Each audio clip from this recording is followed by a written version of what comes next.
এ যেন সিনেমার নাটকীয় দৃশ্যকেও হার মানাবে। এ যেন এক লোমহর্ষক নতুন ইতিহাসের রচনা। মার্কিন ইতিহাসে সবচাইতে সফল অভিযান শেষ করেছে মার্কিন সেনারা। এক দুর্ধর্ষ এবং অত্যন্ত সাহসী এক অভিযান শেষে তারা মার্কিন যুক্তরাষ্ট্রের নিখোঁজ হওয়া সেই সেনা সদস্যকে উদ্ধার করতে পেরেছে। দক্ষিণ পশ্চিম ইরানের আকাশে হঠাৎ আগুনের গোলকে আছড়ে পড়ে একটি মার্কিন F-15E স্ট্রাইক ঈগল। বিমানে থাকা পাইলট ও এক ক্রুর মধ্যে পাইলট প্যারাসুট দিয়ে দ্রুত উদ্ধার পেলেও দ্বিতীয় জন, একজন তুখোড় ওয়েপন সিস্টেম অফিসার, নিখোঁজ হয়ে যান।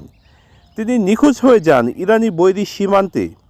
শুরু হয় সময়ের সাথে সাথে এক মরণপণ লড়াই।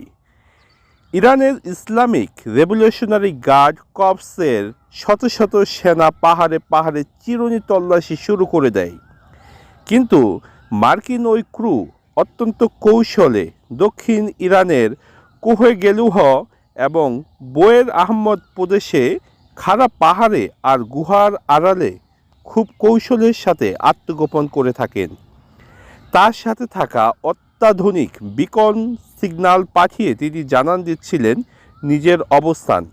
তা কেবল মার্কিন উদ্ধারকারী দলই কেবল ট্র্যাক করতে পেরেছিল। 5 এপ্রিল ভোর, ঘুটঘুটে অন্ধকারের আকাশ চিরে ধেয়ে আসে মার্কিন ব্ল্যাক হক হেলিকপ্টারের একটি দল। তাদের পাহারায় আকাশে চক্কর দিচ্ছিল শক্তিশালী A-10 ওয়ারথড এবং MQ-9 রিপার ড্রোন। কমান্ডোরা দড়ি বেয়ে নিচে নামতেই শুরু হয় নরক গুলজার। ক্রুর অবস্থানের কাছে পৌঁছাতেই ইরানি বাহিনীর সাথে মার্কিন বাহিনীর তুমুল যুদ্ধ শুরু হয়। মার্কিন সেনারা ক্রুকে ঘিরে এক দুর্ভেদ্য দেয়াল তৈরি করে ফেলে। চারপাশ থেকে তখন বৃষ্টির মতো গুলি আর রকেট বর্ষণ হচ্ছিল। আকাশ থেকে মার্কিন সেনারা ইরানি বাহিনীদের ওপর নিখুঁত হামলা চালিয়ে কমান্ডোদের পালানোর পথ সুগম করে দেয়। গুলি বিনিময়ের মধ্যে দিয়েই ক্রুকে হেলিকপ্টারে তোলা হয়। একটি হেলিকপ্টার ইরানি গুলিতে কিছুটা ক্ষতিগ্রস্ত হলেও সেটি আকাশেই ভারসাম্য ধরে রাখতে সক্ষম হয়।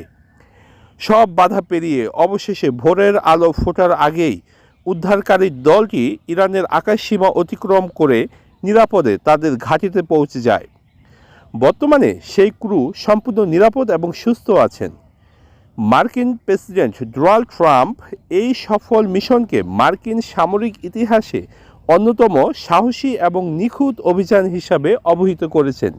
শুধু মার্কিন সামরিক ইতিহাসে কেন, আমরা যদি এটিকে সহজভাবে বলি, গোটা পৃথিবীর 21 শতাব্দীর মধ্যে যতগুলি সামরিক মিশন হয়েছে, বিশেষ করে উদ্ধার মিশন, তার মধ্যে এটিকে প্রথম 2টা মিশনের একটি মিশন বলতেই হবে। হাজার হাজার বিরুদ্ধ দলীয় মানুষ, হাজার হাজার সেনা, তার মধ্যে থেকে মাত্র 50 থেকে 100 জন কমান্ডো গিয়ে একজন মানুষকে উদ্ধার করে নিয়ে আসলো, তাও ভিন্ন একটি দেশ। কাজেই আমরা এটাকে সময়ের সবচেয়ে সেরা একটি সামরিক অভিযান হিসাবে অভিহিত করতেই পারি। ইরানের নিরাপত্তা বাহিনীর হাতে মার্কিন ক্রু ধরা পড়লে সেটার প্রভাব কী হতে পারত তা নিয়ে কিন্তু মার্কিন যুক্তরাষ্ট্রের কর্মকর্তাদের মধ্যে দারুণ উদ্বেগ কাজ করছিল। বিশ্লেষকরা বলেছিলেন যে যদি তেমনটি হয় তাহলে ওয়াশিংটনের জন্য এটি রাজনৈতিকভাবে একটি বিব্রতকর ও অত্যন্ত বাজে একটি পরিস্থিতি সৃষ্টি করতে পারত। 1979 সালে বিপ্লবের পর ইরানের মার্কিন দূতাবাস থেকে 52 জন কর্মীকে জিম্মি করা হয়। এই সংকট সমাধান করতে না পারায় মার্কিন যুক্তরাষ্ট্রের তৎকালীন প্রেসিডেন্ট জিমি কার্টারের রাজনৈতিক ক্যারিয়ার একেবারেই ধ্বংস হয়ে যায়। 1980 এর নির্বাচনে তার পরাজয়ের অন্যতম কারণ ছিল ইরান থেকে জিম্মিদের উদ্ধার করতে না পারা। ট্রাম্পের এমনিতেই 2 মেয়াদ ইতিমধ্যে শেষ হয়ে গেছে, ফলে সে আর নির্বাচন করতে পারবে না। কিন্তু ক্রু ধরা পড়লে তার ইমপিচমেন্টের মুখোমুখি হওয়ার শঙ্কা ছিল। পাশাপাশি 1979 সালে সংকটে জিম্মিদের মুক্ত করতে না পারার কারণে মার্কিন যুক্তরাষ্ট্রকে ইরানের ফ্রিজ করা $8 বিলিয়ন ফেরত দিতে হয়েছিল। তো বন্ধুরা, আজকের এই ভিডিও মূলত মার্কিন এই সামরিক বাহিনীর প্রশংসাকে কেন্দ্র করেই। একটি দেশের সেনাবাহিনী প্যারা কমান্ডো ঠিক কতখানি শক্তিশালী এবং কতখানি দক্ষ হলে তাদের বিরোধী শত্রু দেশের মাটিতে গিয়ে তাদের অবরুদ্ধ হওয়া, তাদের আহত হওয়া সেনাকে তারা তুলে আনতে পারে। তো একটাবার চিন্তা করে দেখুন কতটুকু শক্তিশালী মার্কিন যুক্তরাষ্ট্রের এই প্যারা কমান্ডোরা।